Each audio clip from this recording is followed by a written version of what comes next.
zaman sen giremem. Biraz Mehmet biraderim, şu saçıya vuremem. Yorim hasta canim, korku bana yokturim. Yokturim uzun tarikası tanrısı canim.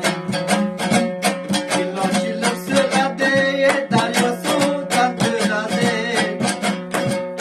Olmasın bu şairim, kasıtlarını tüladı. Maya bir kuyu dünya, şu düzleri tutarı. Gazelleri saptırdı, Emir Mehmet Mazdarı.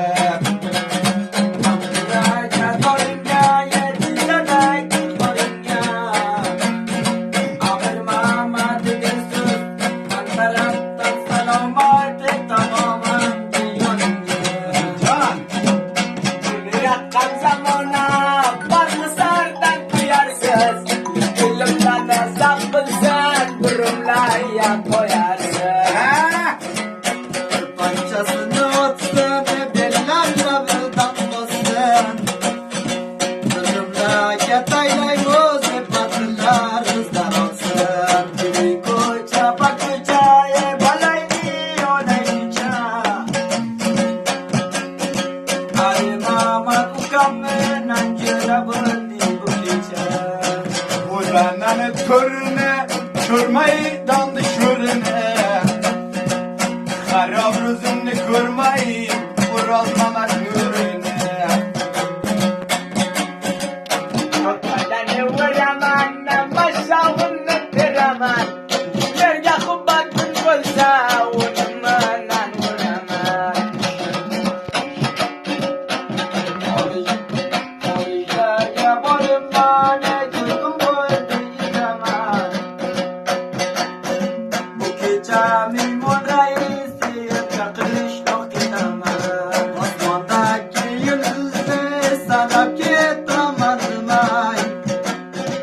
Erkanlar reisi boyu taylap gitmedim ay. Kendir yanan yapkince, Yıl kalsa çapkince.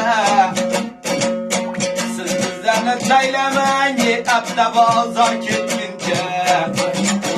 Vuraman, düşkanın vuraman. Yaptıdan sonra bozayla kiremem. Can, Kanıtlaraydı, o bakı getireydi. Amırma mat şoir bu, parmoyu şiiz kısay, dersiyiz köyereydi. ha? Zamandan bakacağım, hoş bir dalga çalacağım. Arvah gidersiz bu yeşil açın kalacağım. Gülüm siyah mı siyah, kara gül bir siyah. Her vakit gelemem de sayızı, kademiz köz üstüye.